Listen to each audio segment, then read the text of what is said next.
নমস্কার, আপনারা দেখছেন NH public TV digital media. Khanakul থানার অন্তর্গত নবাসন মল্লিক পাড়ায় গৃহস্থের বাড়িতে গ্যাস ওভেন থেকে দুর্ঘটনা। বাড়ির লোকজন জানায় পাইপ লিক থেকে গ্যাস বেরোচ্ছিল বলে জানা গেছে। চটের থলি জল ভিজিয়ে কোনো ক্রমে আগুন আয়ত্তে আনে। ঘটনার খবর পৌঁছায় খানাকুল থানায়। তড়িঘড়ি ঘটনাস্থলে উপস্থিত হয় খানাকুল থানার পুলিশ এবং বিষয়ে খোঁজ খবর নেয়। এলাকার মানুষের ভিড় জমতে থাকে বাড়ির সামনে। যদিও গৃহস্থের পরিবার থেকে জানিয়েছেন, আমরা সুরক্ষিত, কোনো কারোরই ক্ষতি হয়নি। তবে সময় আগুন না নেভাতে পারলে বড় ধরনের ক্ষতি হতে পারত। ঘটনার বিষয়ে কি জানাচ্ছেন ওই পরিবারের মানুষজন, দেখুন আমাদের ডিজিটাল পর্দায়। খানাকুল থেকে bureau report, NH public TV.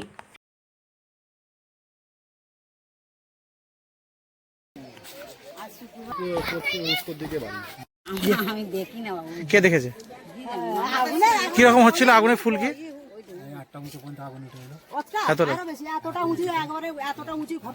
কি হয়েছিল, কিভাবে হলো এটা? প্রথমে আমি প্রথম দেখিনি তো, এবারে এসে দেখলুম যে এরকম পড়ে গেছে। পড়ে যেতে এবারে থলিটা যা চাপা দিচ্ছে এতটা উঁচু আগুন উঠে গেছে। একবারে সে থলির ওপর অব্দি আগুন উঠছে। এবারে যাই থলিটা ফেলে দিয়েছে, ফেলার পরে এবারে আগুনটা এবারে বারবার হয়ে নিবে ভুতিয়ে যেতে, তারপরে এসান এসে ওইটা আবার টেনে ফেলে। কিভাবে আগুনটা নিবলো? আপনি ভুতিয়ে যেতে তারপরে সিলিন্ডারটা ফাঁতে ফেলে দিল। তারপরে এতটা উঁচু আগুনটা উঠে গেছিল। থলিটা চাপা দেওয়ার পর আগুনটা বেশি বেড়ে গেল। আচ্ছা, বেড়ে যেতে তারপরে আস্তে আস্তে সিলিন্ডারটা নিভে যেতে তারপরে। আপনার নাম? আরেকবার বলুন নামটা। আপনার নাম? কি এসে এখানে? ওই ব্যাপারই আমি এসে পানি বস্তা দিন, পানি বস্তা দিতে যাই আগুন উঠে এলো।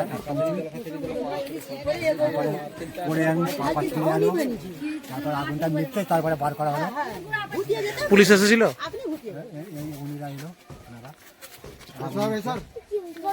আপনার নাম? আনসার মানে রান্না করছিল, গোড়াটা লিক হয়ে যায় আর ওই আগুন ধরে যায়। গোড়াটা বলতে কোনখানে? সিলিন্ডারের গোড়া না সিলিন্ডারের গোড়া না, ওভেনের এই যে গোড়া। এই গোড়াটাতে? এই গোড়াটা কি লিকেজ থাকার জন্য হয়েছে? কোনো সমস্যা হয়নি তো? না না, কোনো সমস্যা হয়নি। এইগুলো কি রক্ষণাবেক্ষণের প্রয়োজন আছে? যারা এগুলো সার্ভিস দেয় তাদেরকে কি রক্ষণাবেক্ষণের কোনো প্রয়োজন আছে? না না, এই তো আমাদের অনেক দিনের ঘরেরই তো জিনিস, সেখানে ছিল।